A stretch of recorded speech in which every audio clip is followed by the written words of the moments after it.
Sufiyan TV के मुअज़्ज़िज़ नाज़रीन, अस्सलामु अलैकुम। आज हम जानने वाले हैं हज़रत ख्वाजा गरीब नवाज रहमतुल्लाहि अलैह की चंद करामतों के बारे में। एक बार ख्वाजा गरीब नवाज रहमतुल्लाहि अलैह अजमेर की तरफ रवाना हुए। अजमेर पहुंचकर आपने एक दरख्त के नीचे बैठना चाहा तो कुछ सिपाहियों ने मना किया और कहा, यहाँ पर राजा के ऊँट बैठते हैं, लिहाजा आप यहाँ नहीं बैठ सकते। ख्वाजा पाक ने फरमाया, ठीक है, अब तुम्हारे राजा के ऊँट ही यहाँ बैठेंगे। उसके बाद वहाँ ऊँट बैठ तो गए, मगर जब उनको उठाया गया तो उठने को तैयार ही नहीं होते, यहाँ तक कि उनको मारा भी गया। फिर भी वो अपनी जगह से नहीं उठे, गोया कि वो जमीन में चिपक गए हों। सिपाही पृथ्वीराज के पास गए और सारा मामला सुनाया तो राजा बोला कि जरूर ये उस फकीर के साथ की गई बदअमाली का सिला है, सो उन्हें ढूंढो और उनसे माफी मांगो। सिपाही ख्वाजा गरीब नवाज की बारगाह में हाजिर होकर माफी के तलबगार हुए तो आपने उन्हें माफ कर दिया। और जब वो सिपाही वापस लौटे तो उन्होंने देखा कि सब के सब ऊँट अपनी जगह से खड़े हो चुके हैं। आपके हुस्ने अखलाक को देखकर और आपकी बातों को सुनकर हजारों हजार की तादाद में लोग मुसलमान होने लगे। तो घबराकर राजा ने आप पर पानी बंद करने का हुक्म दिया और सोचा कि जब पानी ही ना मिलेगा तो वो यहाँ से चले जाएंगे। ख्वाजा गरीब नवाज ने अपने मुरीद को आना सागर पर भेजा। जब ये मुरीद आना सागर के पास जा पहुँचे और कासे में पानी भरा तो खुदा की ऐसी कुदरत हुई कि पूरे तालाब का पानी एक कटोरे में समा गया।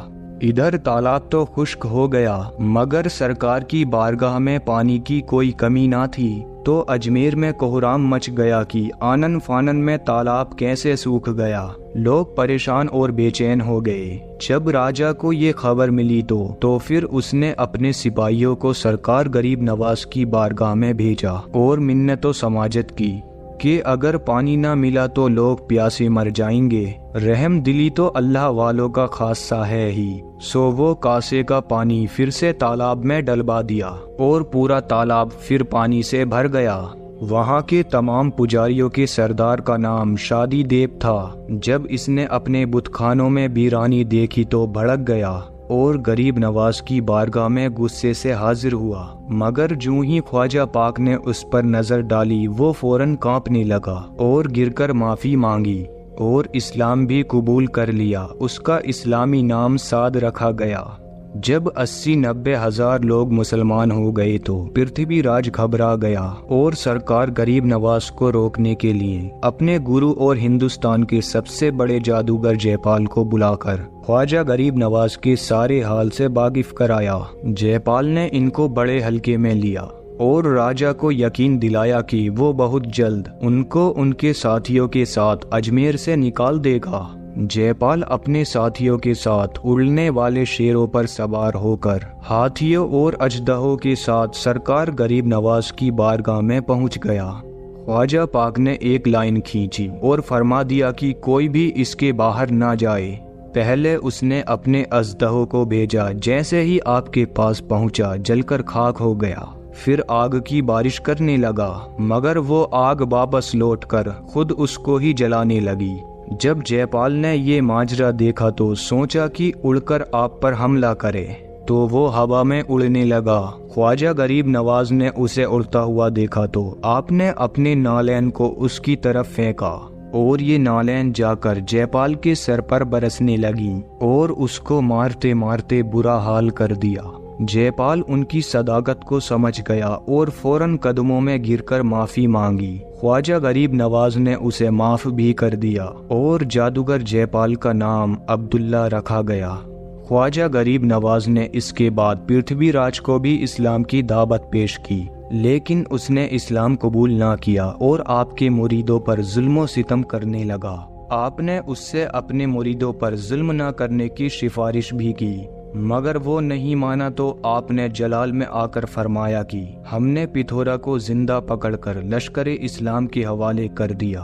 उसके बाद आपने शहाबुद्दीन गोरी को ख्वाब में बशारत दी और उसको फतेह का मुस्तहा सुनाया।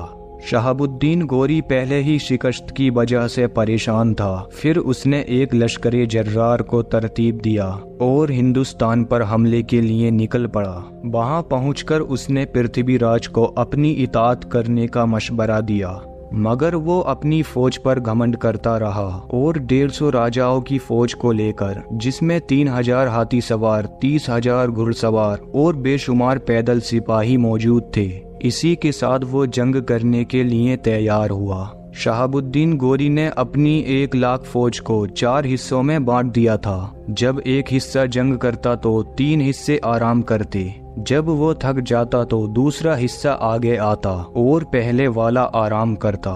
उसकी ये अक्लमंदी बहुत काम आई। उधर पृथ्वीराज की फौज दिन भर लड़कर थक चुकी थी और शाम भी होने को थी।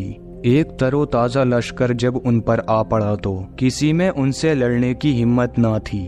बहुत से राजा मारे गए और पृथ्वीराज गिरफ्तार हुआ। पृथ्वीराज ने भागना चाहा, मगर वो आखिरकार मारा गया। सूरज डूब चुका था। अचानक शहाबुद्दीन गोरी के कानों में कहीं से अजान की आवाज सुनाई दी। वो हैरान रह गया कि इस कुफरिस्तान में अजान कैसे। उसे बताया गया कि एक फकीर यहाँ कुछ दिनों से मुकीम हैं। वो अजान देकर नमाज पढ़ा करते हैं। शहाबुद्दीन गोरी वहां पहुंचा और उसने वुजू किया। देखा कि वहां जमात खड़ी है और उस जमात में शामिल हो गया। नमाज खत्म होते ही जैसे ही उसने सरकार गरीब नवाज के चेहरे को देखा तो समझ गया कि ये वही ख्वाब वाले बुजुर्ग हैं जिन्होंने उसे फतह की बशारत दी थी।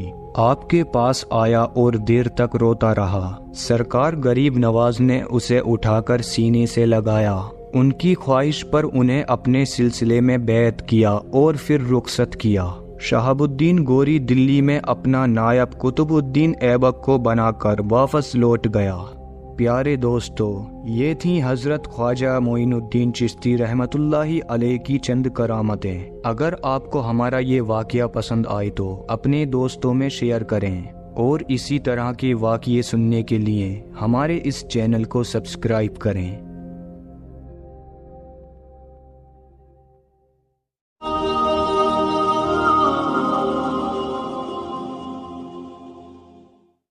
सुफियान टीवी के मुअज़्ज़िज़ नाज़रीन, अस्सलाम